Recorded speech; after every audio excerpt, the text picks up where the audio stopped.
Welcome to This Explainer. Today, we're diving into a genuinely fascinating and honestly incredibly strict economic survival guide. We're going to unpack a comprehensive national framework proposal that was designed specifically to save an import-dependent island nation from total financial collapse. So, if you've ever wanted to understand the absolute tightrope walk of national economics, well, you're in exactly the right place. Imagine for just a second managing a country like the Maldives. You're surrounded by these absolutely beautiful oceans, but there's a huge catch. You don't actually control the currency needed to buy your own food, fuel, or medicine. You literally have to import your own survival. That dynamic makes a nation incredibly vulnerable to global shocks. How do you even keep the lights on and the hospitals running when the rest of the global economy catches a cold? To answer that, we're breaking down a proposed national framework into 5 main sections.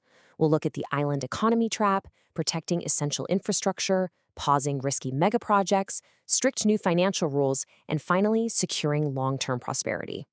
All right, let's just jump right in. Section 1, the island economy trap. We really need to understand why foreign currency acts as the essential economic oxygen for these nations. Now, what's super interesting here is the exact definition of a debt trap in this context. It's not just about owing money, right? It's about accumulating debt way faster than the country can actually repay it through stable revenue and export earnings. For a highly vulnerable country, falling into a debt trap means, quite literally, suffocating its economy. The proposal points out that this danger absolutely skyrockets if a government starts borrowing for politically motivated short-term spending or those flashy prestige projects instead of high-return investments that actually boost productivity. So, the big question is, how do you prioritize spending to protect that stability? Well, because a place like the Maldives relies so heavily on imports, the proposal lays out a strict, absolutely non-negotiable hierarchy for foreign currency flows. First up, essential imports, think food and medicine. Second, external debt servicing. Third, emergency reserves. And fourth, productive investments. The golden rule here, you don't even look at discretionary spending until those 4 core obligations are completely met. It is a rigid, hardcore survival protocol. Once that economic oxygen is secured, we have to protect the country's foundation, which brings us to Section 2, protecting essential infrastructure. Because let's face it, you can't run an economy without a solid foundation. This framework insists on entirely ring-fencing budgets for things like transport and utilities, digital networks, water, sewerage, health facilities, and climate resilience upgrades. These are the things that actually enable vital economic activities like tourism and fisheries and handle disaster response. The framework stresses that the budgets for operations, maintenance, and critical upgrades for these specific assets have to be protected at all costs. Cutting these budgets isn't actually saving money. It just leads to disastrous, way higher long-term costs and completely weakens the nation right when a crisis hits. And this brings us to a brilliant way to evaluate those investments, something called the whole life cost approach. Basically, every single public investment has to be judged not just by its initial price tag, but by its operating cost, maintenance, eventual replacement, environmental impact, and its expected economic return. The proposal draws a hard line in the sand here. A project that's cheap to build but super expensive to maintain is completely unacceptable. Public money has to be used efficiently, so these assets actually last for decades. But, protecting good investments also means knowing exactly when to pull the plug on the bad ones. That takes us to Section 3, pausing risky megaprojects. The proposal highlights a really stark contrast between essential infrastructure and these sort of flashy prestige projects. On one hand, you have massive, import-heavy construction that needs imported materials, imported machinery, foreign contractors, all of which just devour foreign currency. When reserves are low, these vanity projects aggressively drain those reserves and force external borrowing way up. Compare that to essential infrastructure, which actually gets the economy moving, supports things like tourism, and builds real disaster resilience. Because of that huge risk, the proposal lays down a hard, undeniable rule.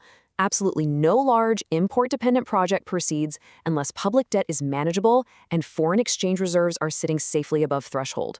The economic outlook has to be stable, and the project must have a crystal-clear economic return. It's basically an emergency brake, perfectly designed to stop a country from willingly walking right into a debt trap just to build things it simply doesn't need right now. To actually enforce these pauses and manage future investments, we need a whole new system. Let's look at Section 4. Strict new financial rules. This adds a much-needed layer of strict accountability. The framework suggests setting up a national investment committee to screen all major projects using a very structured traffic light approval system. They look at the economic rate of return, the foreign exchange impact, and debt sustainability. Green means a project is essential, high return, and affordable. Go for it. Yellow means it needs a redesign or a delay. And red means it's a prestige, low-return, totally unaffordable project, and it absolutely must not proceed. It totally removes the politics from the equation and relies purely on the math. On top of that, there's a completely non-negotiable fiscal rule, 3 to 6. That's the golden number for emergency reserves. It represents the absolute minimum months of import cover a country has to build and maintain. This is the ultimate financial buffer, because without this buffer, a single global shock could instantly mean medicine shortages or rolling blackouts. No way around it. Now, these targets are part of a broader, highly disciplined 3 to 5 year fiscal framework. This framework demands really clear deficit and debt targets. But the best part? It mandates that any fiscal surplus years have to be used to strengthen reserves and pay down debt, not just thrown at new vanity projects. It also requires publishing a completely transparent national project pipeline. Why? Because a transparent pipeline is the best way to prevent hidden liabilities, sudden unbudgeted commitments, and politically motivated spending from just sneaking their way into the budget. So, what actually happens when a vulnerable nation sticks strictly to this rigorous blueprint? Let's check out our final piece, Section 5, Securing Long-Term Prosperity. According to the proposal, implementing these strict guidelines will completely transform the country's standing.